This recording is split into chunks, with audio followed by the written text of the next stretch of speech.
नमस्कार, मैं उपासना सीधे आप तक वो खबरें पहुंचाने का काम करूंगी जिनका जानना आपके लिए महत्वपूर्ण, व्यापी और जरूरी होगा। ये खबरें पूरे दिन का निचोड़ होंगी। चलिए चलते हैं पहली खबर की ओर।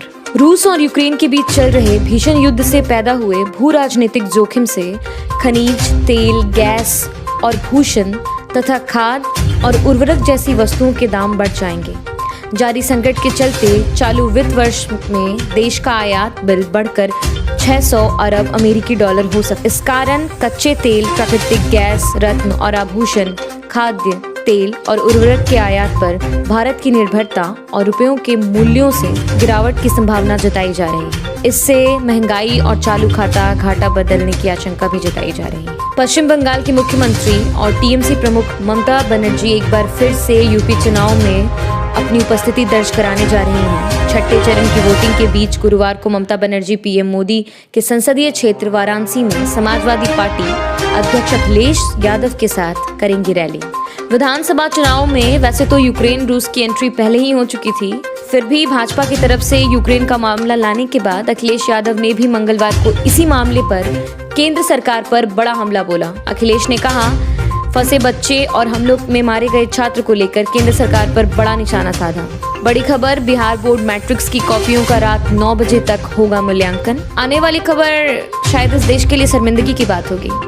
युद्धग्रस्त यूक्रेन में मारे गए भारतीय छात्र नवीन के पिता ने मंगलवार को दावा किया कि महंगी मेडिकल शिक्षा और जातिवाद कुछ ऐसे कारक हैं जिनकी वजह से भारतीय विद्यार्थियों को डॉक्टरी की पढ़ाई करने के लिए यहाँ नहीं बल्कि अपना ख्वाब पूरा करने के लिए यूक्रेन जैसे देशों का रुख करना पड़ता है। उन्होंने कहा कि निजी नियंत्रण वाले कॉलेजों में भी मेडिकल की एक सीट पाने के लिए करोड़ों रुपए खर्च करने पड़ते हैं और यही वजह है कि मेडिकल पेशा बहुत ही कठिन विकल्प बन चुका है। एक्सट्रीम की प्रतिनियुक्ति नहीं होने से 10वीं और 12वीं बोर्ड के प्रैक्टिकल बुधवार से शुरू होने पेच में फंस गया है। सीबीएसई ने टर्म 2 की प्रैक्टिकल परीक्षा 2 मार्च से शुरू करने का निर्देश दिया था, लेकिन बिहार के मुजफ्फरपुर जिले में किसी भी स्कूल में बुधवार से प्रैक्टिकल नहीं शुरू होगा। भारतीय टीम मौजूदा समय में श्रीलंका के खिलाफ टेस्ट सीरीज खेलेंगी और इसके बाद सभी खिलाड़ी आईपीएल में व्यस्त हो जाएंगे। मई के आखिर तक आईपीएल 2022 का आयोजन होना है और फिर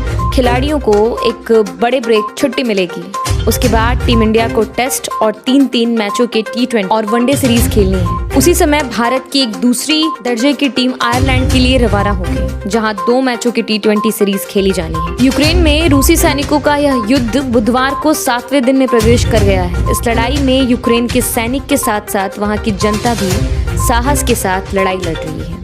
उनकी बहादुरी के कई वीडियो इन दिनों सोशल मीडिया पर वायरल हो रहे हैं। एक वीडियो सामने आया जिसमें एक यूक्रेनी नागरिकों को रूसी टैंकों के ऊपर चढ़ते देखा गया। पटना हाई कोर्ट ने 129 स्टेनोग्राफर और 30 कंप्यूटर ऑपरेटर कम टाइपिस्ट की भर्ती के लिए एक संक्षिप्त अधिसूचना जारी की है। चयनित उम्मीदवारों को ग्रुप सी पदों के लिए पे मैट्रिक 7 के स्तर पर 20,000 रुपयों से 81,100 रुपयों तक का वेतन दिया जाएगा। आलिया भट्ट स्टार फिल्म गंगूबाई काठियावाड़ी सिर्फ भारतीय बॉक्स ऑफिस पर 50 करोड़ से ज्यादा की कमाई कर चुकी है। सिर्फ 5 दिनों में फिल्म का कुल कलेक्शन 57 करोड़ रुपयों से ज्यादा हो चुका है। जहां तक फिल्म के इंटरनेशनल बिजनेस की बात है तो आलिया भट्ट स्टार इस फिल्म का 75 करोड़ रुपयों के आसपास हो चुका है। संजय लीला भंसाली के निर्देशन में बनी इस फिल्म ने अजय देवगन, विजय राज और शांतनु महेश्वरी जैसे सितारों ने काम किया।